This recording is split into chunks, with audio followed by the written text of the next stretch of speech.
All right, good to see you all again for another week. We'll continue.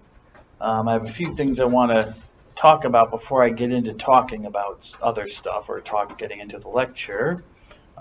Just a few things that I've noticed and wanted to mention. About the quizzes, please remember that the quizzes are due. You have a week to take the quiz. I upload it on a Friday and it's due the next Friday. Yes, I allow 15 minutes more extra because I don't want people to have to rush through the quiz and get it done. This is explained in the syllabus, and I also explained it on the first day of class. But I want you to be aware of that because, you know, Blackboard is not, I don't like Blackboard. Let's just put it that way.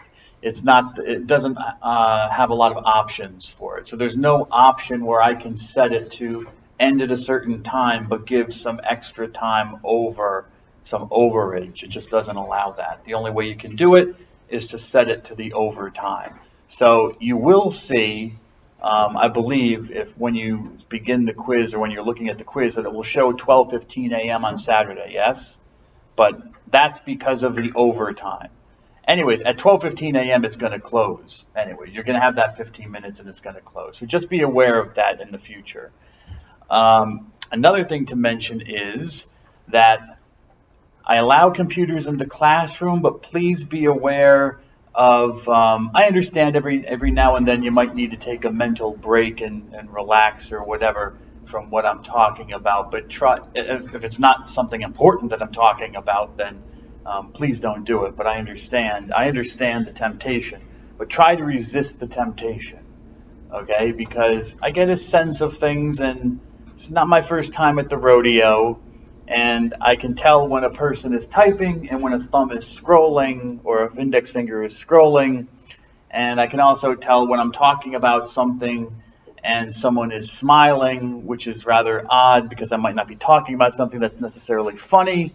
Just be aware of it. Please use the computers for note-taking. If you want to do something during the breaks, certainly we have a 10-minute break and you can play games or do something like that. But otherwise, and I'm only saying this because this is to your benefit. Because if you're not paying attention to me, then the quiz comes, a test comes, and it's El Bamo.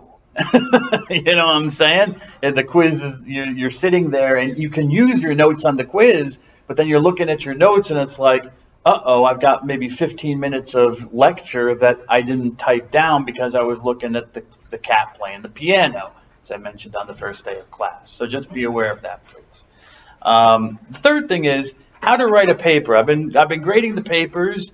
I think I'm halfway or just over halfway done. I will get them done tomorrow, Friday. And how to write papers. I would recommend that you utilize the writing studio. We have what's called the writing studio here. It's over in the library building on the Metro campus here on campus. And they have tutors. They have students who know how to write papers. They have also staff who can also help you. And I would recommend that if you're having trouble, you go to them and ask them or contact them for some help. I'm not saying that anyone needed it on the paper. That's not what I'm saying. I'm not trying to say anything about the quality of the papers. I'm just saying that as a benefit, and I wanted to mention it, and I would like to mention it in the future in the syllabus. And I probably will send out an announcement just so you have that information because it's not on the syllabus. Because I think it's helpful to know. Because professors, in my experience, when I was going through school, no one really sat us down and told us how to write. They just, and I'm assuming I know who this is. I shouldn't say I'm assuming. I believe I know who this is. Hello, miss.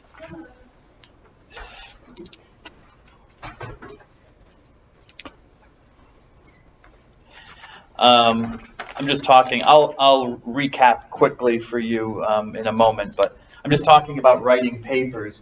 And I'm thinking I have something going on in my head that maybe I should spend some time, either do a little video or something about just quickly going over what to do with writing papers, because no one really tells you.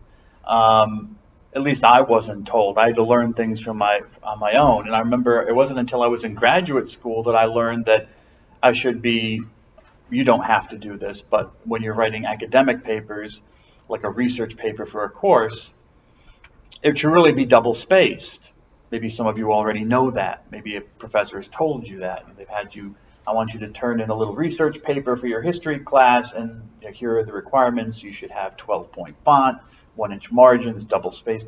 I didn't know that. I was doing single spaced, which you can imagine if the professor said it's a 12-page paper, and I'm writing single spaced, and then you double space it, that's almost double. I was doing, and it wasn't until I had, thank God, a guy named Jim, who asked me one day, because I was going nuts, I was like, and he's like, what's the problem? And I told him, and he's like, Matt, why are you doing that? That's not the standard. Well, no one told me the standard. Someone just told me to buy a copy of Kate Turabian's style guide and expected me to read the whole thing, which I did read a lot of it over the years because I used it so much, but I didn't know. So sometimes people don't know. So maybe I'll do that. Maybe I'll set some time aside from a class next week, or maybe I'll do a video. If people are interested in that, let me know. If you're not interested in it, then let me know, but I might still do it anyways, just to help people out, and then you could maybe look at the video or not look at the video. All right. Now, where was I? Oh, yes, for Ms. Randazzo. The first thing I talked about was just to remind people that quizzes come out on the date on a Friday, and then you have until the next Friday to get them done. Even though it's going to probably it'll tell you on Blackboard that you have until Saturday, 12:15 a.m., but that's only because I give an extra 15 minutes, remember. No, there's no quiz this Friday. I'm just saying in general, okay, because there was a question, and I just want to be clear on it, so it's not a future thing. Okay. Remember that you have a week from Friday till Friday. So, and please, I should also add to that, because I don't know your schedules. I'm not judging. This is not a judgmental statement. But try not to wait until the end of the week. Try to get your notes, look them over, prepare yourself, and then sit down and try to get it done as quickly as possible, as soon as possible. Because I don't find that people do better necessarily if they wait for the whole week. Usually I find that people are scared and they're rushing and they're trying to get it over with. So try not to wait the whole week. Computers in the classroom, people, just be aware of not trying to give into the temptation of going on the internet, onto YouTube or onto a gaming site or something to play games. Just listen to me. I know it's a night course. I've had them myself. I know they can be boring and maybe are boring, but that's just the nature of the beast with a class that's this late in the evening. So I understand people might be tired, but just try to be attentive to that temptation. And then the writing papers you were here for. We have the writing studio in the library, so in case you're wondering. And I'll probably send an announcement out about that. All right.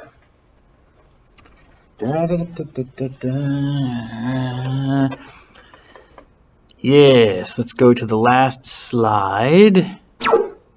Yes. That thing keeps scaring me. I gotta take it out. It's gonna give me a heart attack.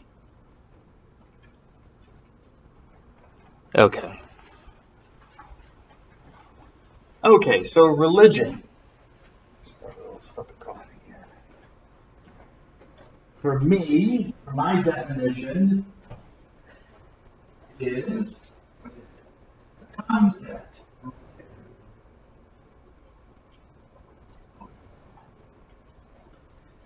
Remember, with definitions, we have a genus, a species, a differential. We have the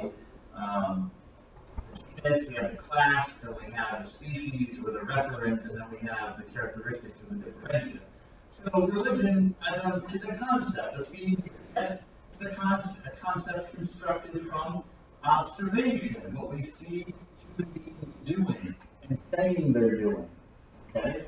And it's used to describe systems of beliefs and practices. So I use this word system, I just find the word is a helpful word to show that it's not just one thing, just a glob of stuff called religion, but it's a whole interconnection of stuff. religion. Interconnection of beliefs and practices. Not every religious belief is the belief. Not every religious practice is the practice, okay? But it's part of it. But I think sometimes religious studies scholars and people get hepped up, they get caught, because they think that in the definition of religion, you have to act like absolutely everything has to be like on the same level, no gradation, all, you know, and some things up here, some things down there, some things over here. No, it all has to be on the same level and all together, otherwise, you know, the definition fails. Well, I don't agree with that. So systems of beliefs and practices by which human beings, it's anthropological, remember it's anthropological, anthropos, human beings. We're human beings, human activity. You don't have religion without humans. And to that extent, people like Jonathan Smith and others who criticize defining religion, I think are correct. That religion is a concept to describe a human activity. Your first datum, you have data, and then you have datum. Let me write this on the board over here. Actually, let me move back over here so people can see me on the. You can hear me, but you could hear me, but you couldn't see me. Well, I both hear and see me. Datum, data. Okay, and this is one of. I'm going to try not to go off on a rant because, yeah, I mean, it's a Latin word which means, well, we know data, information, basically, something that is given to us. So information, content, you could also say content, evidence is another way you could to describe or define the word datum. And it's singular, a datum. This is, see, I mean, we do this in English. We have a lot of words from foreign languages, for example, Latin and Greek, and we still keep the plural forms. So a datum, and the plural is data, data.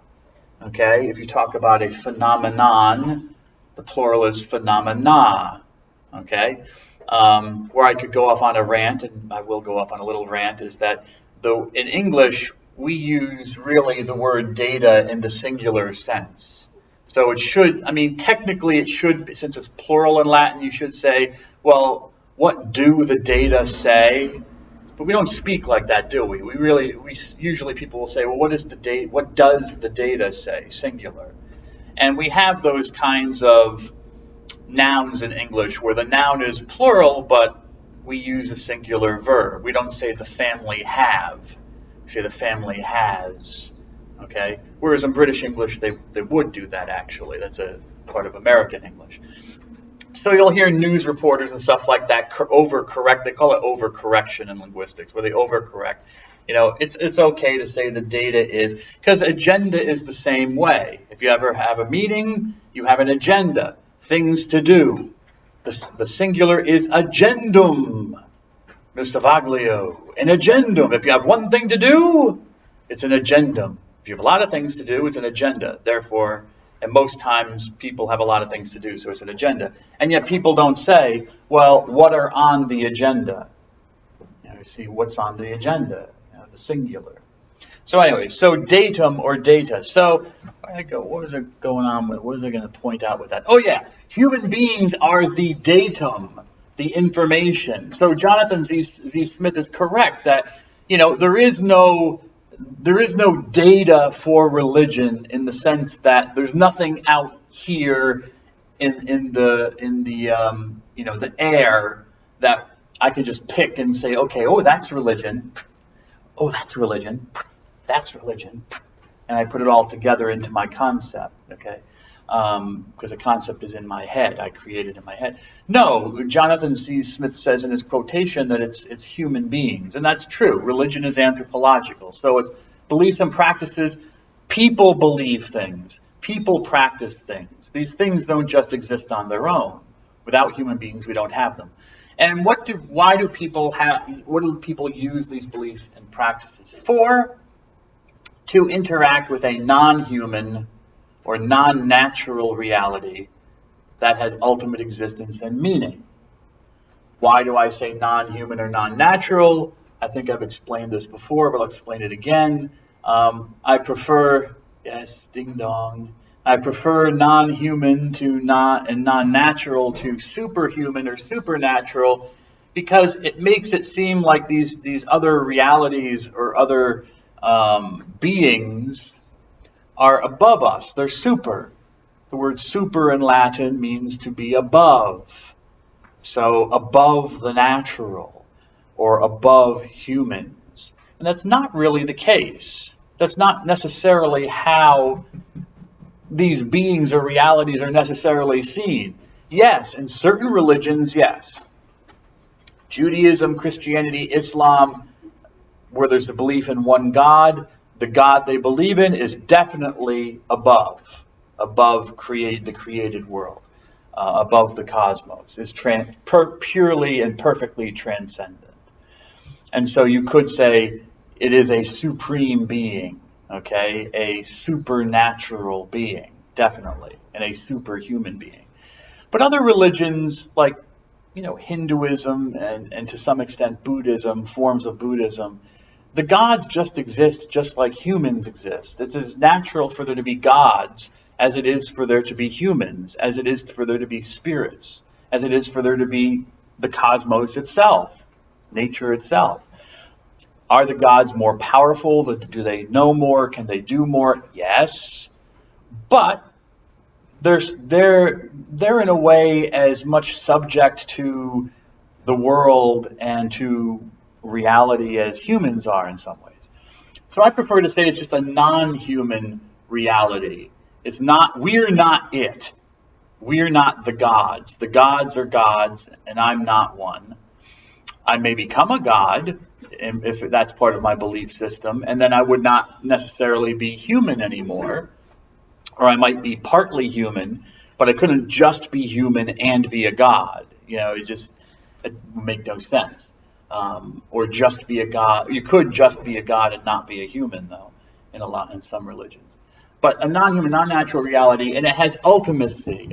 I made that point in the last class. This idea of ultimacy, I think, is important for kind of cutting a form for what makes, or cutting, and that's not the right image I want to use. We're kind of setting out how religion is different from other things, like a football game or politics, nationalism, which in themselves can sometimes seem very religious. They can have their own sacred books. For example, someone mentioned, you might think, well, sports don't have sacred books. There's no Bible in sports. Well, yeah, there's a rule book. There's a rule book with all sorts of rules and even the penalties that if you break those rules, almost like the Ten Commandments in the Bible. Don't do this. If you do this, then you shall die, or you'll be stoned, or you'll have to pay a fine. Same kind of thing in the NFL rule book. If someone is offsides, if someone goes beyond a certain place, beyond the ball on the field, that's called offsides, and they get docked. I think it's five yards back. They have to step 5 yards back from where the ball is, where the ball moves 5 yards into their territory, the opposing team's territory. Politics. Usually political groups have position statements, which their members are obligated to defend, to explain, to defend, and believe in. Okay? Which is kind of like, in a way, a sacred text. And certainly, ultimately, no matter which political party you believe in the United States Constitution is very much treated like a sacred text. It all goes back to this document. The whole governmental structure goes back to one document, which has to constantly be interpreted over and over again. What is the original meaning? What do the founding fathers mean? What could they have meant? As if they were not just a group of fallible human beings with an idea, who it might have been a good idea, but that doesn't mean that all of it was golden. So yeah, there might be, but in either of these cases, say just to say sports, or politics, what they're lacking is ultimacy. Okay, the Republican Party is not the ultimate reality of the cosmos. American football is not the ultimate reality of the cosmos.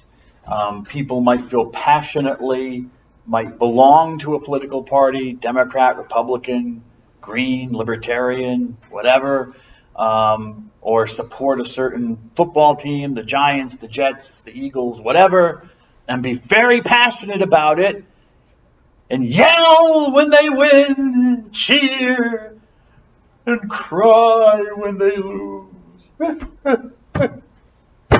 On a field goal at the last minute. And yet, it's not ultimate, because there'll be a game next week and the old game will be gone, and that's the end of that. It's in the record books, and who cares? Oh yeah, I could have mentioned that, because I keep mentioning football. I could also have mentioned baseball. What's going on in baseball that's a kind of a pivotal event right now that a lot of people are excited about. Anything that's got a lot of people's attention, that people think is it's almost like an ultimate for baseball. Yes, sir. Home run race. What does that mean, sir? Explain it to someone who might not know. The record has a single one. Ooh.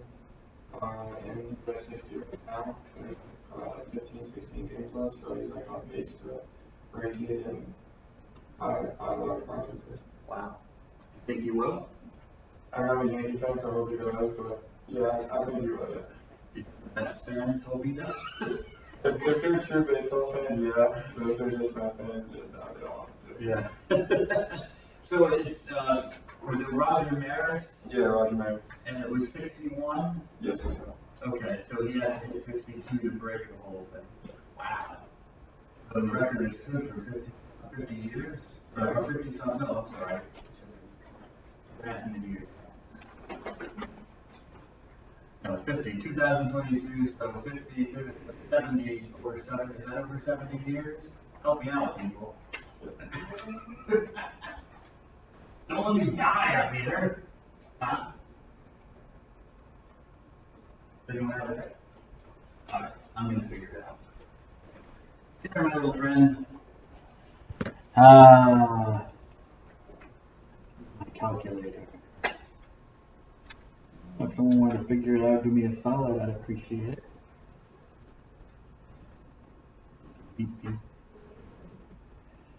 It was 1950, you said, right? Yeah. 72 years? Are you sure? 4 years. Who said that? Okay, all right, good. So I'll give you an extra credit point for helping me out with that one. 72 years. All right. Yes. That's a long time. Ooh. That's going to be a big deal. Why am I bringing that up? Because that's almost like an ultimate kind of thing. You know, you keep these records and you keep looking back to them, and now he's going to maybe break that record. That might have kind of a religious kind of sense to it, you know, like something sacred, you know, like something that's been around for so long.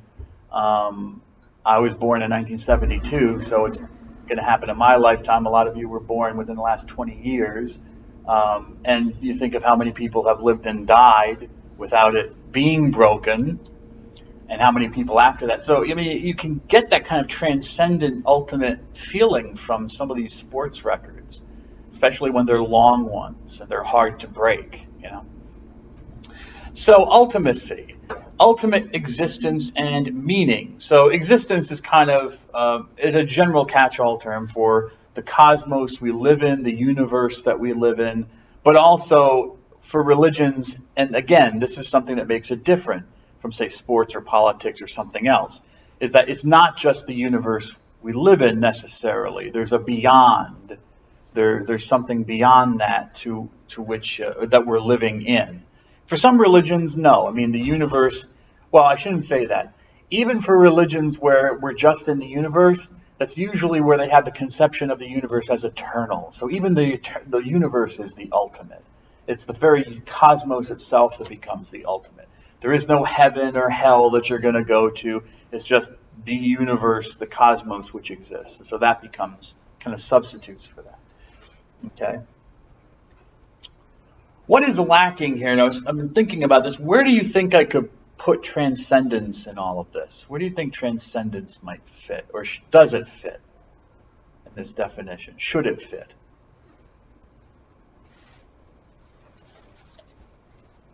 I did not include it. I included ultimacy, but I did not include transcendence. Do you think it should be there?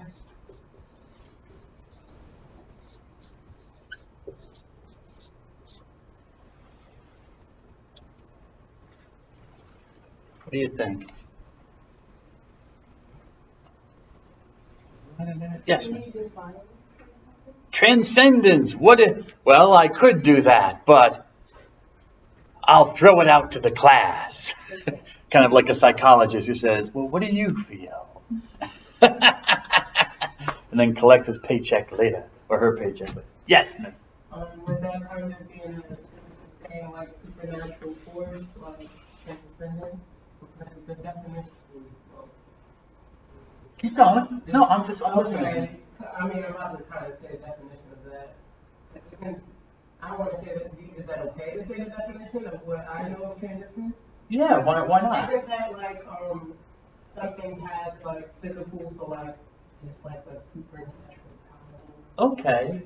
I see. Oh, yeah, no, I think I understand where you're going with it. Yeah, I think that you could say that transcendence is something like the supernatural. Well, what is it about the supernatural? Because we see the definition, we were reading the definition of religion, where they said the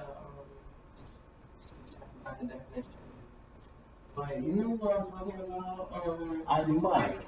I might. See, that's good. Get out the list of definitions. Because I might know, and I don't know if I have it. Or if I have it with me. I know I have it at home. But yeah, I just remember a definition that said something of supernatural power, I think. Oh, supernatural. Okay, yes. Okay, yeah. But think about the word supernatural. If you break it down, it's supernatural. And I told you that super means over and above. Okay, and natural comes from the word for nature. Nature, which literally just simply means anything that is born. But we use it for us as being part of nature, but also we generally use it for the trees and the clouds and the physical material universe. We call that nature usually. So supernature, where could you go with that? Transcendence.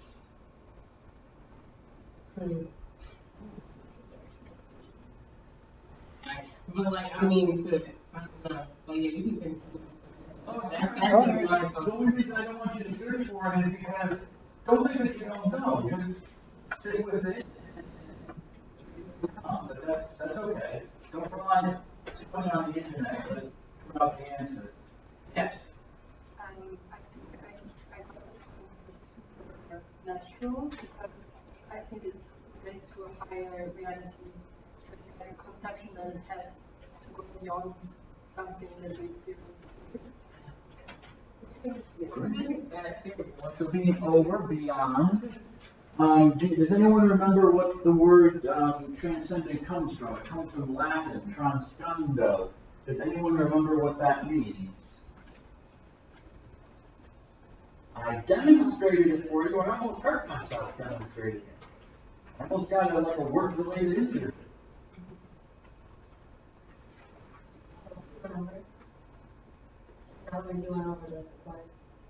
I stepped over the cord. It's like stepping into something. Stepping over, to step over, or to ascend, to go up, to climb. climb up. You know, like if you're doing mountain climbers, but I can't do the mountain climbers, so I do the, you know, the modified mountain climbers. So if ever at a gym, that's what you'll see me doing. I should try mountain climbers. I mean, I should just suck it up and do it. But sometimes, man, the lady up there, she blows everything out. Everything's tired. And then she's like, okay, we're gonna do mountain climbers. No, we're not.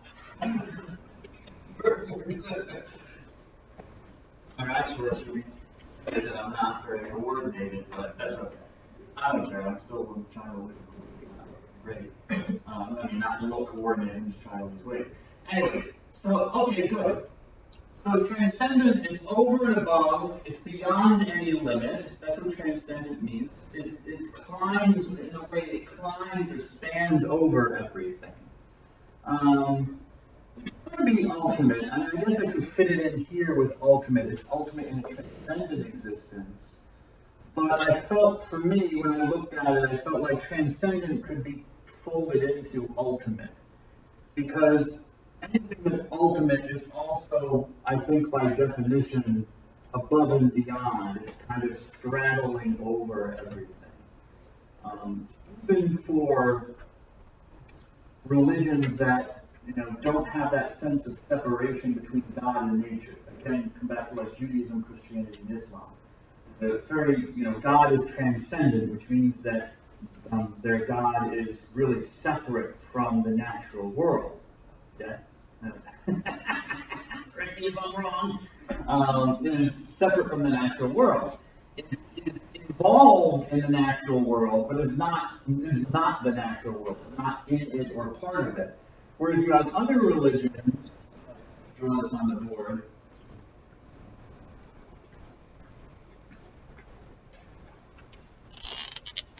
You have the natural world, stars and planets and people and all that good stuff.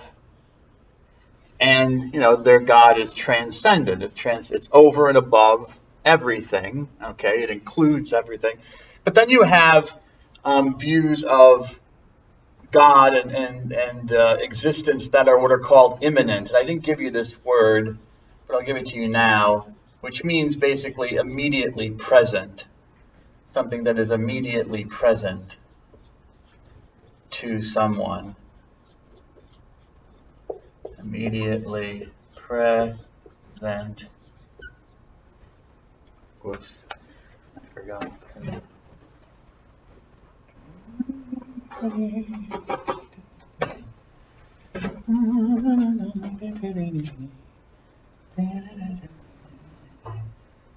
All right, now what did I want to? Oh, okay, I'll take that off.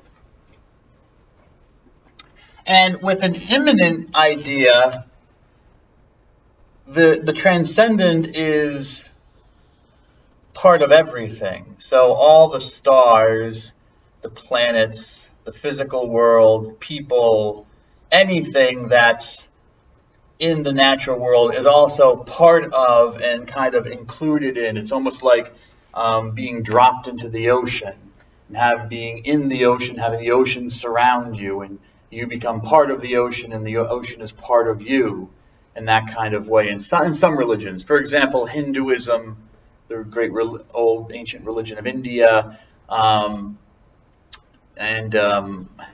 I think Taoism as well, if I remember correctly, also has this view you're living harmoniously with nature, which you're a part of nature, but especially Hinduism and Indian religion, this idea that there is not a two-ness. There's no two-ness. There's no one and two. There's no you and it. You are both the same. Two-ness. The word two, just using it as a concept here. Everything is one then. It's immanent. It's immediately present.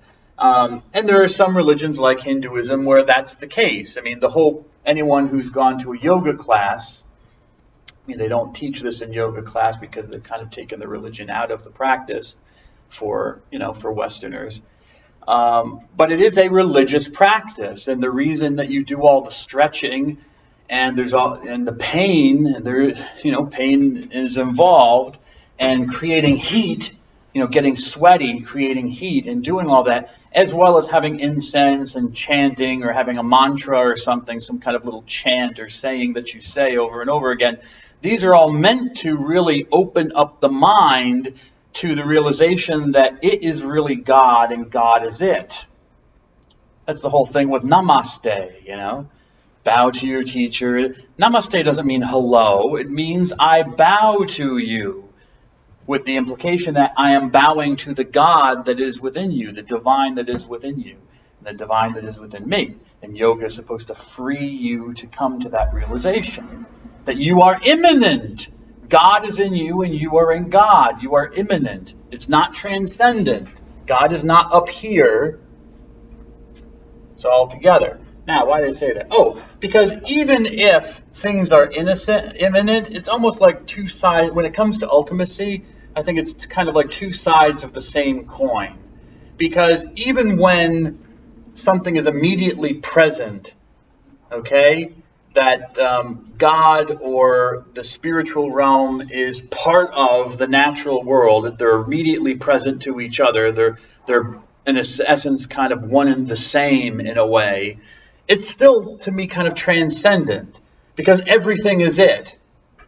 Okay? Here, you just have this separation. The God or the spirit or the reality transcends and is really kind of, there's some sort of separation between it and the physical world, which it controls. Here, the dividing line is just wiped away in immanence, and it's kind of still transcendent in a way. So I guess that's why they're both ultimates, is I guess my point. They both are expressions of the ultimate. They're just like two sides of the same coin. One emphasizes the separation, transcendence. One emphasizes the identification, immanence.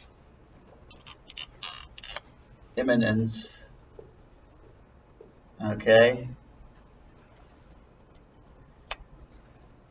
But they really are also all both getting at ultimacy, that there is nothing beyond, that whatever is transcending transcends everything, that whatever is part of everything and that you're a part of is part of everything. So the ultimacy. So that's why I kind of thought that transcendence might be redundant. It might be redoubling ultimate. It might make no sense to throw in transcendence. That was my thought. Let me know if you agree or disagree. Oh, because I am a teacher at heart, I just want to warn you. Notice that it's immanent with an A, immediately present. We do have another word which is, they call them homophones, meaning they're words that are spelled differently but sound the same in English. That's the beauty of our English spelling and pronunciation. But immanent, you also have immanent this with an I. It's only the difference of one vowel, but immanent means that it's about to happen. It's immediately about to happen. I'll just put about to happen. If I put immediate, that might confuse people. And I don't want to do that. I'm not saying I would confuse you. I know you got it, but I don't. If there's something, if there is a storm imminent, then that means it's about to happen. It's coming. And you would use the I. But when you're talking about something be immediately present, like I want to say, yeah, God is part of this lectern, and this lectern is God, and I'm part of God, and God is part of me, and everything I see, all of you, the grass outside, the rocks and stones, they're all part of God, or God is part of those things in some way. That's immanence. The God is immediately present. That's how I'm using it there. Okay. See where I am on time here. Okay, that's fine. I do want to show a video, not now. Actually, I might do it now.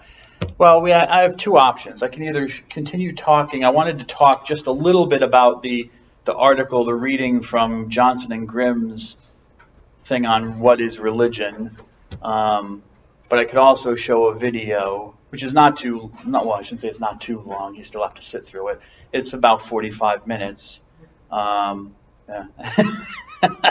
I'm right there with you because I've listened to it 2 times already. So I'd have to listen to it a 3rd time. It's it's okay. It's interesting. This guy Kavanaugh. We have a reading from him coming up in several weeks about the myth of religious violence? That's Armstrong. What religious studies scholars get wrong about violence, I think, is the name of the article. But he basically talks about that, and he ties into the fact of how do we define religion, and how, and its connection to defining religion and then defining violence. So we could do that, and I could begin the next class lecture on how is religion studied. So what would you like to do? You have 45 minutes. Talk, video, and if they're equally bad options, yeah. Video? Is that the general consensus?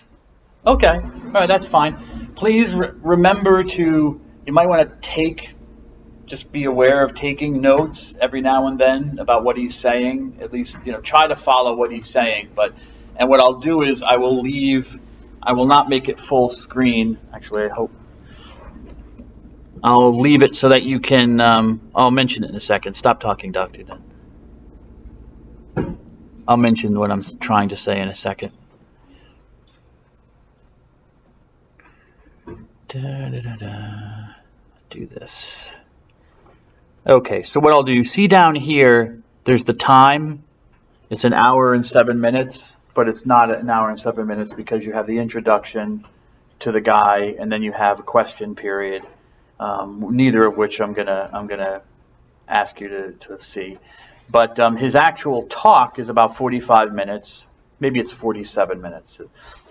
And if you want to help, if you're worried about how am I going to be able to take notes, don't worry about it, because you see at the bottom that you have the time. Okay.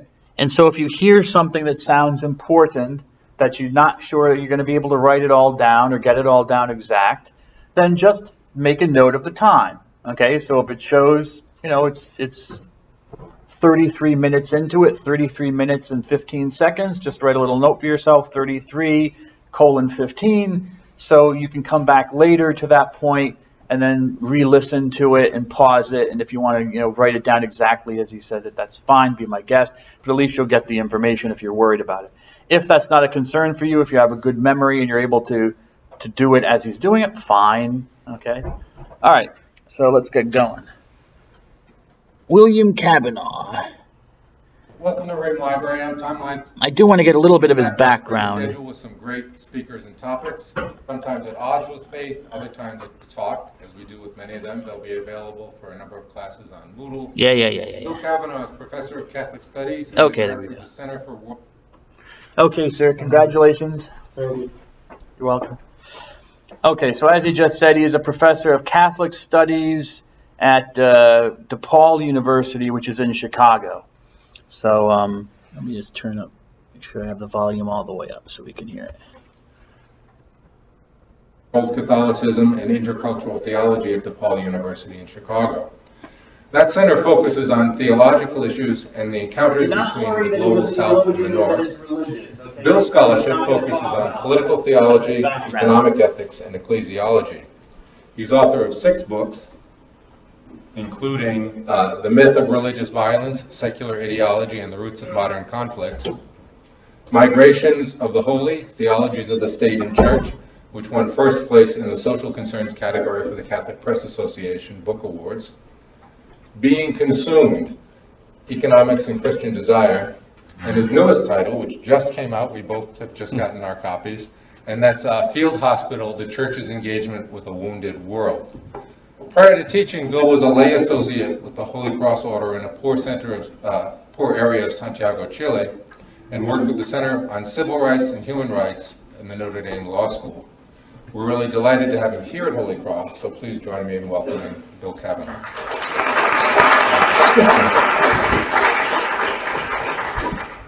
Thanks, Tom, for that kind introduction, and thanks for the hospitality to Tom and Matt Hagemeyer, Peter Fritz, Pat Hinchliff, and everybody that's made this visit possible. I'm really Is that delighted okay? Can you still hear it? invited me to come this winter as opposed to last winter. I think that's probably a good idea.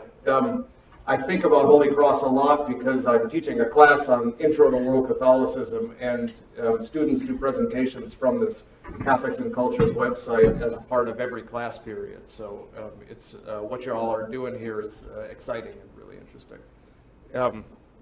I was out not too long ago walking, and I came upon a very distraught man who was ready to jump off a bridge. And I said, "Wait, don't do it. There's so much to live for. Do you believe in God?" And he said, "Yes." And I said, "Me too. Are you a Christian or a Jew?" And he said, "I'm a Christian." And I said, "Me too. Protestant or Catholic?" And he said, "Protestant." And I said, "Me too. What kind?" And he said, "Baptist." And I said, "Me too. Northern Baptist or Southern Baptist?" And he said, "Northern Baptist." And I said, "Me too. Northern Conservative Baptist or Northern Liberal Baptist?" And he said, "Northern Conservative Baptist." And I said, "Me too. Northern Conservative Baptist Great Lakes region or Northern Conservative Baptist New England region?" And he said, "Northern Conservative Baptist Great Lakes region." And I said, "Me too. Northern Conservative Baptist Great Lakes Region Council of 1879 or Northern Conservative Baptist Great Lakes Region Council of 1912? And he said, "Northern Conservative Baptist Great Lakes Region Council of 1912. And I said, "Die, heretic!" And I shoved him off the bridge. Not a true story. That's a joke by Emo Phillips. It was named the funniest religion joke in an online poll. And I think the fact that it was named the funniest religion joke tells you something about the way people think about religion and violence, right? Everybody knows that religion has this tendency to promote violence. When I gave a talk with a similar title at a college that'll remain nameless a while ago, I was on my way to the lecture hall and I saw a poster for the talk, and somebody had scrawled the word "duh" over the poster, and I thought, yeah, that pretty much, that kind of sums it up, right? Everybody knows religion has this dangerous tendency to promote violence. Everybody can cite many examples of this, and some people try to deny this by saying that the violence is really political or really economic and not really religious, but I think that such arguments are easily refuted by the terrorists' own words, and it also assumes a distinction between religious and political and economic factors that ultimately I think is impossible to pull off, and that's part of what I'm going to argue today. And I don't think it works also to claim that the Crusaders were not really Christians, or Islamic terrorists, ISIS is not really Muslims, and so on. I think on the one hand, normatively, it is important for Christians and Muslims to claim that Crusaders and terrorists have gotten the message of Christianity and Islam all wrong. Descriptively, however, I think it's disingenuous, it's dishonest for Christians and Muslims to absolve their own group from wrongdoing by disowning their bad co-religionists, right? We have to do penance collectively for our collective sins. I learned that as a Catholic, right? The idea that religion promotes violence is part of the conventional wisdom of Western societies, and it affects our domestic policies and laws that keep religion out of the public sphere, and it also affects our foreign policies that seek to promote liberal social orders in other countries by military power if necessary. And this mention of military power for liberal politics indicates that people kill for other things besides religion, and that seems undeniable and obvious too. Behind the common tale of religion and violence, therefore, there has to be a stronger claim, not just that religion promotes violence, but that religion has a greater tendency to promote violence than what is not religion, right? And what is not religion is called secular. So the idea that religion promotes violence depends entirely on this distinction between the religious and the secular. it depends entirely on that distinction between the religious and the secular. So I want you to keep your eye on this distinction as we proceed today. So what I call the myth of religious violence goes like this. Religion is this transhistorical and transcultural, meaning all times, all places, human impulse, that's essentially distinct from secular ideologies and institutions.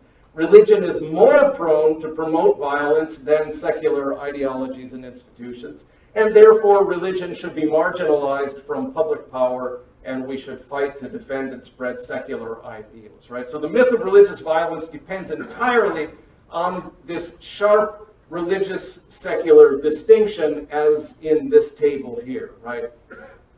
So keep an eye on this distinction as we go along, because the argument that religion causes violence depends entirely on this. In the religious column are generally included things like Christianity, Islam, Buddhism, Jainism, Judaism, Hinduism, Confucianism, etc. Under secular, we find non-religious categories of human life like politics and economics, as well as ideologies and practices like nationalism, atheism, Marxism, capitalism, liberalism, etc. That's not religion, right? That's the secular. So the common notion that religion is peculiarly prone to violence depends on the idea that these secular matters have less of a tendency to promote violence, and it's commonly assumed that they do so because they deal with purely mundane affairs, whereas religion, on the other hand, is seen as peculiarly incendiary because it raises the stakes to another level, where reason is trumped by passion. So in academic literature about religion and violence, religion is commonly assumed to be peculiarly absolutist, divisive, irrational, and so on. Now, if we cast a glance over the extraordinarily bloody last 100 years or so, complicating evidence begins to press upon us. World War I, for example, to which nationalism is generally assigned as a primary cause, resulted in 38 million military and civilian casualties. Suppose we ask, who has killed more people over the last 100 years, Muslims or atheists?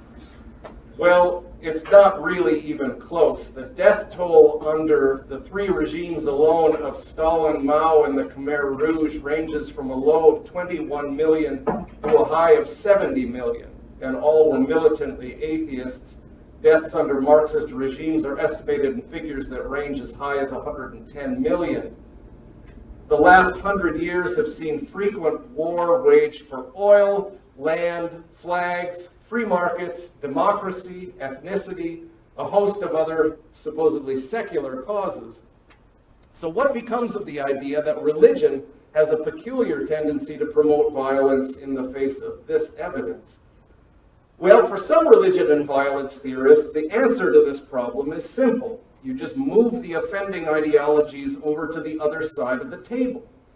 Atheist Christopher Hitchens takes this approach in his best-selling book, God is Not Great, which is subtitled with typical British understatement, How Religion Poisons Everything. And he says, totalitarianism aims at human perfection, which is essentially a religious impulse, and therefore religion poisons everything because everything poisonous gets identified as religion.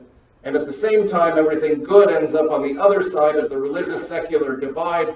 Hitchens says of Martin Luther King Jr., in no real as opposed to nominal sense was he a Christian, and he bases this remarkable conclusion on the fact that King was nonviolent, and therefore he couldn't possibly be religious because religion is defined as violent. So this is what it looks like then. This is what the distinction looks like for Hitchens then. All of the things that he doesn't like get moved over to the category of religion. And so North Korean and Soviet atheism, Marxism, violent things, etc., they all end up over there. And Hitchens is not alone in this. Once we start examining arguments that religion causes violence, we find that this sort of smoke and mirrors is the norm. The argument that religion has a peculiar disposition toward violence depends upon this sharp dividing line between the religious and the secular, but things are constantly smuggled back and forth across this line. Political theorist Bhikkhu Parekh, for example, issues a blistering indictment of religion. He says it arouses powerful and sometimes irrational impulses and can easily destabilize society, cause political havoc, and create a veritable hell on earth. He goes on to confess, however, that, quote, several secular ideologies, such as some varieties of Marxism, conservatism, and even liberalism, have a quasi-religious orientation and form, and conversely, formally religious languages sometimes have a secular content, so that the dividing line between a secular and a religious language is sometimes difficult to draw. So, violent and irrational impulses are popping up everywhere, even in liberalism, which inspires the creation of the category quasi-religious to try to corral them all back onto the religion side of the ledger. So this is what it looks like. Marxism, conservatism, liberalism on the religion and quasi-religion side, and the secular ends up with formally religious languages, which I'm not exactly sure what that means. Consider the case of the preeminent historian Martin Marty. In a book on public religion, Marty argues that religion has a peculiar tendency to be divisive and therefore violent, but Marty lists 17 different definitions of religion, and then he begs off giving his own definition, since he says, quote, scholars will never agree on the definition of religion. And so instead, Marty gives a list of 5 features that mark a religion, which he says is not a definition. He then proceeds to show how politics displays all 5 of the same features. Religion focuses our ultimate concern, and so does politics. Religion builds community, and so does politics. Religion appeals to myth and symbol. Politics mimics this appeal in devotion to the flag, war memorials, and so on down the list. So he offers 5 defining features of religion and shows how politics fits all 5. He's trying to show how closely intertwined religion and politics are, but he ends up demolishing any theoretical basis for separating the two. So what becomes of the religious-secular distinction here? It's not clear. Another example, sociologist Mark Juergensmeyer, whose book Terror in the Mind of God, one of the most widely read academic books on religion and violence, argues that religion exacerbates the tendency to divide people into friends and enemies, good and evil, us and them, by ratcheting divisions up to a cosmic level. But he's forced to admit the difficulty of separating religious violence from secular violence. He writes, secular nationalism, like religion, embraces what one scholar calls a doctrine of destiny. One can take this way of looking at secular nationalism a step further and state flatly that secular nationalism is a religion. Now, that's an important concession, as is his claim that the secular is a sort of advanced form of religion. But if it's true, it subverts the entire basis of his argument. What becomes of the religious-secular divide if the secular is a form of religion? Right? It's just not clear what is left for the other side of the ledger.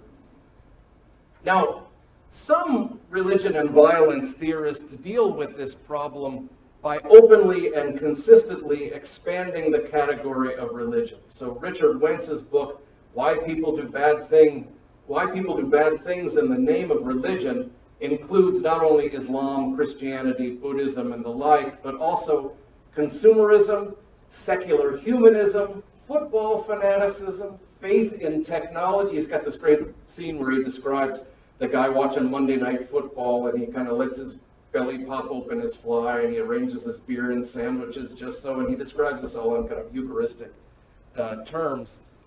Faith in technology, a host of other ideologies and practices. Wentz includes those all under the rubric religion, and so he concludes, rather lamely I think, perhaps all of us do bad things in the name of or as a representative of religion. Now, I think Wentz has intuited correctly that people do violence for all sorts of reasons, right? Where he goes wrong is in thinking that he can obliterate the line between religious and secular and still end up blaming violence on religion. Again, it's just not clear if there's anything left over on the other side of the table. maybe things that don't matter very much. Everything that people care about gets included under the rubric religion, right? Which is just like saying people kill for things that they care about, which is true but not very interesting. So instead of an argument why religion has a greater tendency than the secular to promote violence, Wentz has simply taken everything that people do violence for and labeled it religion. Wentz is what is called functionalist. That is, a scholar who believes that religion is whatever functions like one. And there's a vast literature on Marxism as a religion, for example.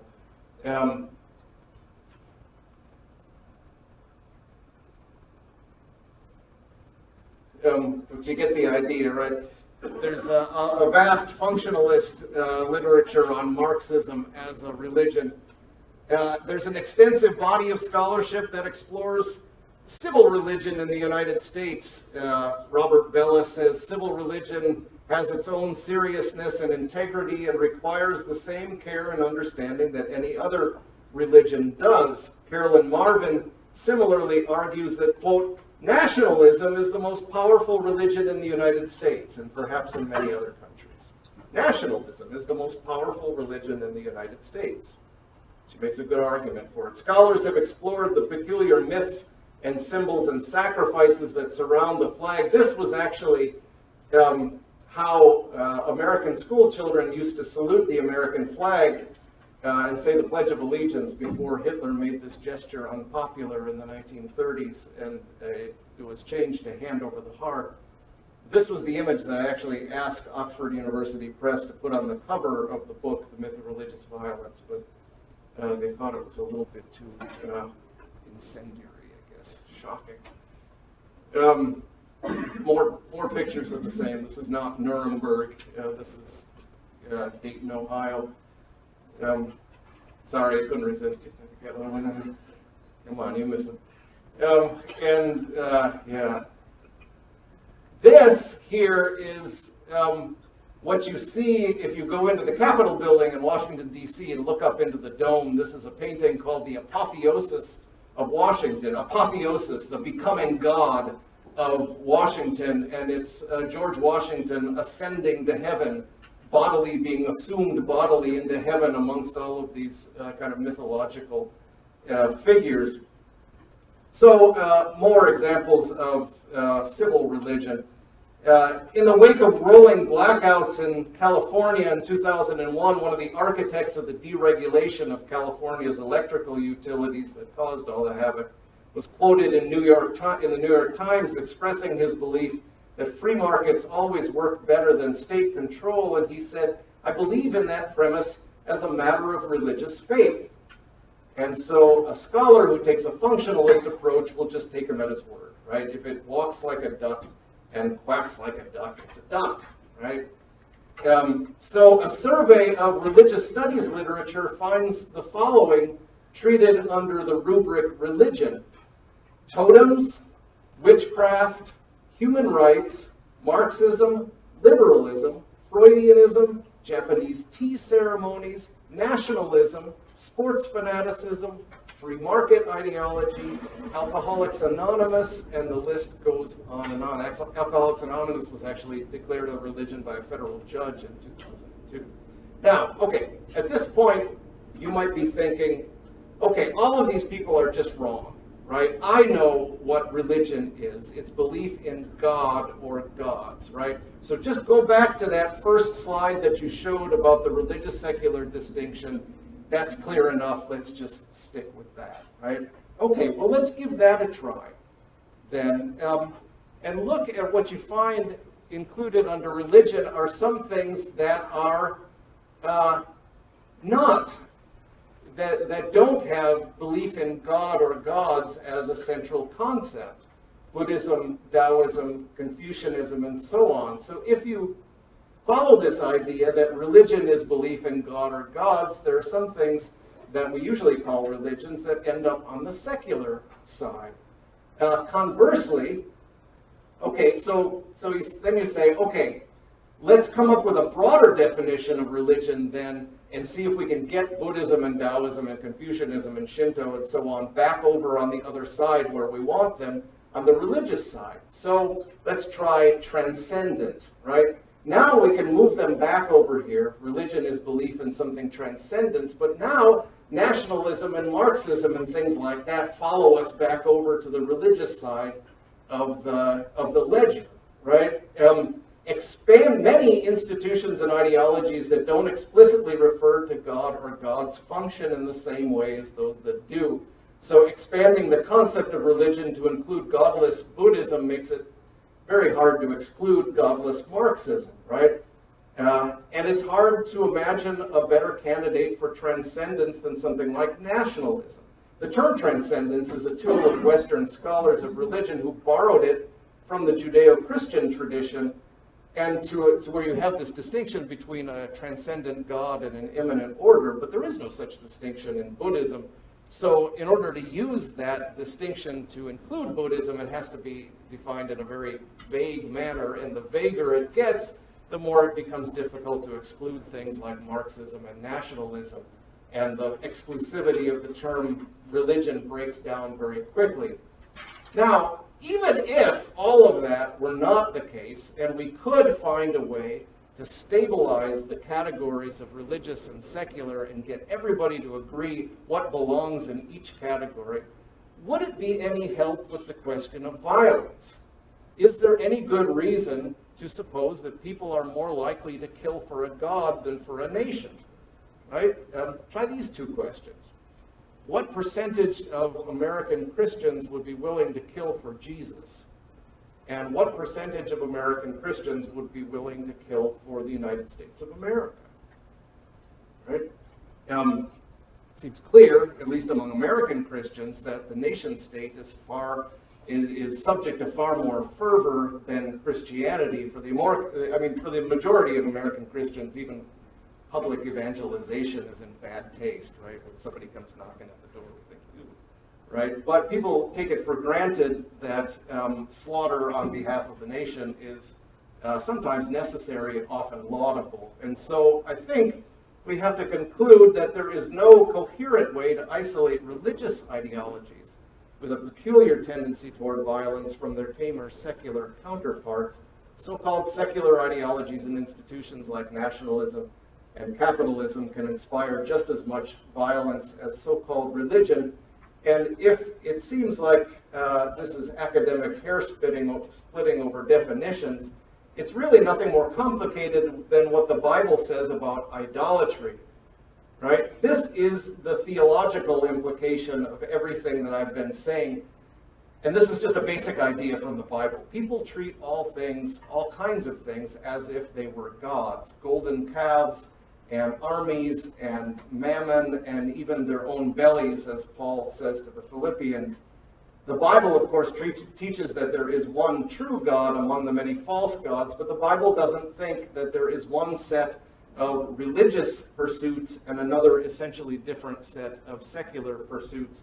People, in actual fact, treat all kinds of things as gods, and so-called religious and secular ideas and practices often function in the same way. Does anybody know what this statue is from?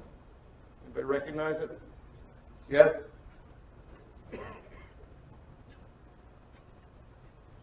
Yeah, absolutely. Thank you. Yeah, that's it's on Wall Street in New York. Anyway, we'll quote from Pope Francis. Okay, so the myth of religious violence fails because it depends entirely on a stable religious-secular divide that doesn't exist. There is no once-and-for-all definition of religion. Religion is a category constructed in different ways, in different places and times, and according to the interests of who's doing the construction.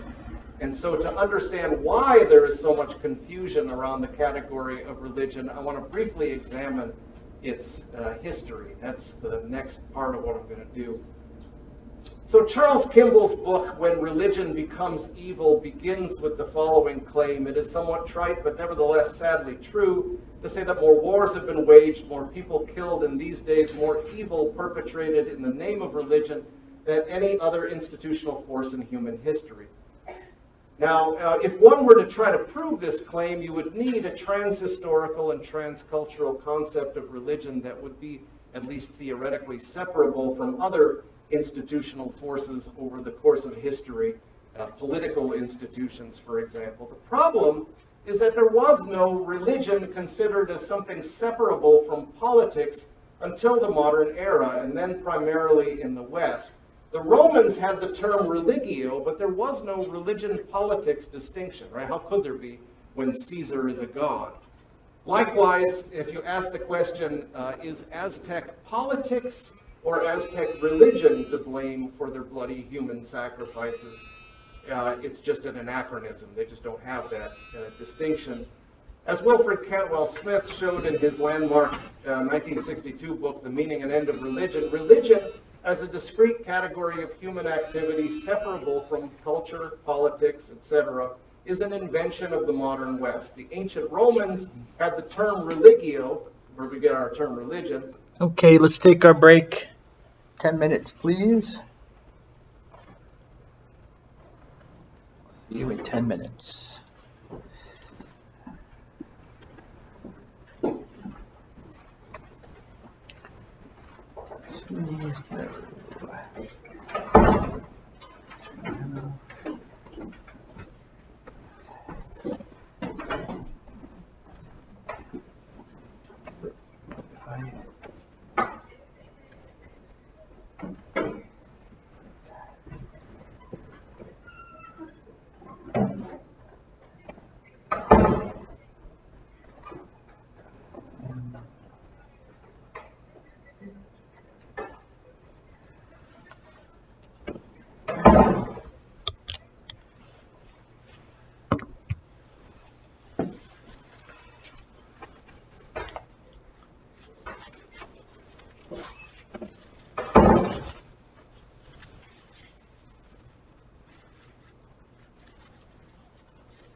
Is an invention of the modern West. The ancient Romans had the term religion as a discrete category of distinction, right? How could there be when Caesar is a god? Likewise, if you ask the question, is Aztec politics or Aztec religion to blame for their bloody human sacrifices? It's just an anachronism. They just don't have that distinction. As Wilfred Cantwell Smith showed in his landmark 1962 book, The Meaning and End of Religion, religion as a discrete category of human activity separable from culture, politics, etc., is an invention of the modern West. The ancient Romans had the term religio, where we get our term religion, but it covered all kinds of civic duties and relations of respect that we would consider to be secular. So St. Augustine, for example, says, we have no right to affirm with confidence that religio is confined to the worship of God, since it seems that this word has been detached from its normal meaning, in which it refers to an attitude of respect and relations between a man and his neighbor. Nothing like what we mean by religion, in other words. In the medieval era, the religious secular distinction was the distinction between two different kinds of Catholic priests. Those who belong to an order and those who belong to a diocese. Catholics still refer to joining the Jesuits, entering the religious life, right? Maybe they shouldn't. In 1400, the religions of England, if you look at the Oxford English Dictionary in 1400, the religions of England were the Dominicans, the Franciscans, the Benedictines, etc. There was no realm of secular pursuits to which God was indifferent, and though there was a distinction between civil and ecclesiastical authorities, there was no distinction between religion and politics as we know it. This distinction, the religious secular distinction, was a creation of the early modern struggles for power between ecclesiastical and civil authorities, and this happens between the 15th and the 17th centuries. I'm going to make a very long and complicated story very short here. But religion was invented in this period as an essentially interior private impulse that is essentially separate from political secular concerns. Why? Because that was a way for civil rulers to take what the church did and push it out of the public realm, right? It's basically the result, the religious secular distinction we have is the result of a power struggle in which civil authorities defeated ecclesiastical authorities. So it's just a contingent power arrangement from early modern Europe. It's not just the way things are, but it was subsequently then exported to the non-Western world in the process of colonization. Smith's study concludes, quote, there is no closely equivalent concept to religion in any culture that has not been influenced by the modern West. He goes looking for it, and he goes looking for it in ancient Greece, China, Egypt, India, and he finds it nowhere. In their initial encounters with the non-Western world, it's interesting, colonizers reported back home to Europe with remarkable consistency that the natives have no religion at all. And I've got a whole list of these in my book. Once they're colonized, though, then the Europeans begin to employ this religious secular distinction because it's useful, right? Hinduism, let me just give you one example. Hinduism, which is a term that's first used in the 1780s. You've got Hindus before then, you don't have Hinduism until the 1780s. It becomes a religion, it becomes classified as a religion over the course of the 19th century, despite the fact that it encompasses the entire Indian way of life. Everything that we would conclude, or we would divide up into culture, politics, religion, economics, all of that is Hinduism. This is made into a religion by the British. Why? Fritz Stahl concludes, quote, Hinduism does not merely fail to be a religion, it is not even a meaningful unit of discourse, end quote. Now, that's not an insult to Hindus. What he's saying is that it encompasses so much that it's almost as meaningless as talking about Americanism. What does that mean? Well, it can mean a million different things. The classification of Hinduism proves useful, though, because it means you can take everything it means to be Indian, call it a religion, and therefore privatize it, right? So to be British is to be public, and to be Indian is to be private. And that's exactly why so many contemporary advocates of Hindu nationalism refuse to call Hinduism a religion, as Richard Cohen says, precisely because they want to emphasize that Hinduism is more than mere internalized beliefs. It is social, political, economic, familial in nature. And you can see these struggles going on elsewhere. In the late 19th century, between Chinese nationalists and Western scholars, Chinese nationalists say Confucianism is not a religion, and Western scholars say yes, it is. And it continues to go on under the communist government here. So I'm going to cut this story a little short. Tomoko Masusawa, in her book called The Invention of World Religions, writes, this concept of religion as a general transcultural phenomenon, it also has a distinct sphere in its own right, is patently groundless. It came from nowhere, and there is no credible way of demonstrating its factual and empirical substantiality. I think she's right, except for where she says it comes from nowhere. It didn't come from nowhere, it came from Europe, and then it was exported to the rest of the world. The important point here is that the religious secular distinction is not engraved in the nature of things. It's a distinction that is employed in Western or westernized societies to marginalize certain kinds of beliefs and practices and to authorize others. Which brings me to the last part of what I want to talk about. And this was, if you remember from the beginning, I talked about what the myth of religious violence was. The last part of it is that, therefore, because it has this tendency to promote violence, religion should be marginalized from public power, and we should fight to defend and spread secular ideals. And so in this last part, I want to address the question, if the myth of religious violence is so prevalent, is so incoherent, why is it so prevalent, right? Whose interests is it serving? If it's so incoherent, why is it so prevalent? Let's look at the first part of this, public power in the domestic sphere. So I'm going to talk about the domestic sphere and then public policy. Well into the 20th century, religion was cited in Supreme Court cases as having a unifying social effect. Beginning in the 1940s, however, religion came to be seen as a potentially dangerous and divisive social force. So it's really remarkable what happens in basically 1940 is the dividing line. Before then, the Supreme Court cites it as a unifying influence, after that as a divisive influence. And the first Supreme Court case to invoke this, what I call the myth of religious violence, was Minersville School District versus Gobitis in 1940, which dealt with compulsory pledging of allegiance to the American flag. Justice Felix Frankfurter invoked the specter of religious wars in addressing the Jehovah's Witnesses' right to dissent from patriotic rituals. That was what was at stake. The Jehovah's Witnesses said that they shouldn't have to be forced to salute the American flag. And Frankfurter, in his decision, writes, centuries of strife over the erection of particular dogmas as exclusive or all-comprehending faiths led to the inclusion of a guarantee for religious freedom in the Bill of Rights. The First Amendment sought to guard against repetition of those bitter religious struggles by prohibiting the establishment of a state religion and by securing to every sect the free exercise of its faith.